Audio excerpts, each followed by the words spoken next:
अरे हमारे प्यारे नीतीश कुमार जी इस बार आप लोगों के लिए सेंटा क्लॉज बन के आए। उन्होंने बोला 2025 में नहीं बाबू, हम 2026 में आप लोगों को उपहार देने वाले हैं। न्यूज़पेपर की कटिंग बोल रही है चिल्ला चिल्ला के कि नए साल में 3 लाख पदों पर बहाली होगी। मतलब अच्छी खासी वैकेंसीज आपको देखने को मिल सकती है। हालांकि उन्होंने चुनाव में 1 करोड़ वैकेंसीज के बारे में पहले ही बोल के रखा है, और वो भी 5 साल के अंदर। तो एक छोटा सा स्टेप है जो उन्होंने लिया, और इस न्यूज़पेपर की कटिंग में ये बोला भी जा रहा है। ये हिंदुस्तान पेपर की न्यूज कटिंग है। यहां पे आप देख सकते हैं बिहार में नए साल में बड़े पैमाने पे बहाली होगी।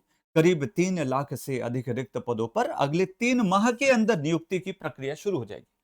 मतलब आपको जल्दी ही नोटिफिकेशन, जल्दी ही उसके सर्कुलर और उसके रिगार्डिंग कुछ ना कुछ इंफॉर्मेशन आपको मिल जाएगी।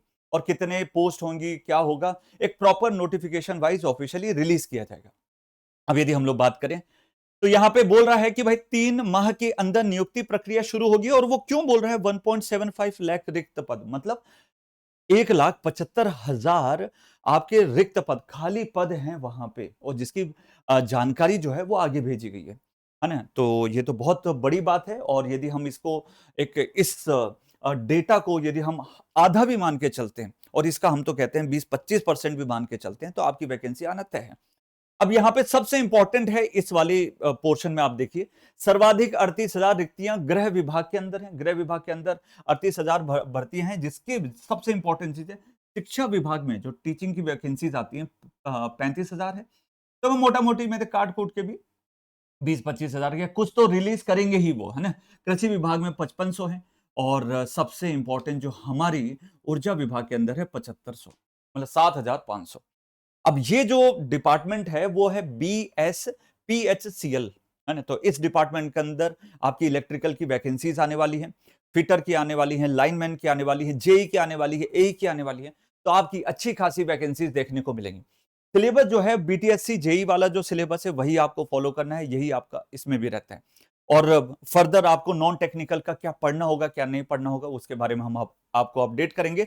बट अभी से मैं तो कह रहा हूं टेक्निकल शुरू कर दीजिए। कई बच्चे ऐसे होंगे जो आरआरबी के लिए तैयारी कर रहे होंगे, कई बच्चे ऐसे होंगे जो एसएससी के लिए तैयारी कर रहे हैं। तैयारी शुरू कर दो, बेसिक इलेक्ट्रिकल पावर सिस्टम से पढ़ना शुरू करो, तो आपका एक फ्लो पकड़ लेगा। फिर आप, यदि बहुत सारे बच्चे ऐसे होंगे जो कहीं ना कहीं प्राइवेट जॉब में लगे होंगे और चाहते हैं कि हम अपने स्टेट के अंदर इलेक्ट्रिसिटी बोर्ड के अंदर जाएं, तो वो अपने कंसेप्ट को वापस रिन्यू करने के लिए वो भाई बेसिक इलेक्ट्रिकल पावर सिस्टम को एक साथ पढ़ना शुरू कर दीजिए। आपका ना कंसेप्ट डेवलपमेंट धीरे धीरे 1 से 1 महीने के अंदर बहुत अच्छे लेवल पे पहुंच जाएगा।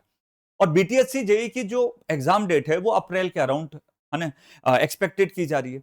तो उसी के अराउंड क्या पता आपको इसका भी देखने को मिल जाए। तो लगातार कुछ वैकेंसी पे आप अपना काम कर सकते हो, कहीं ना कहीं आप सेट हो जाएंगे 2026 में।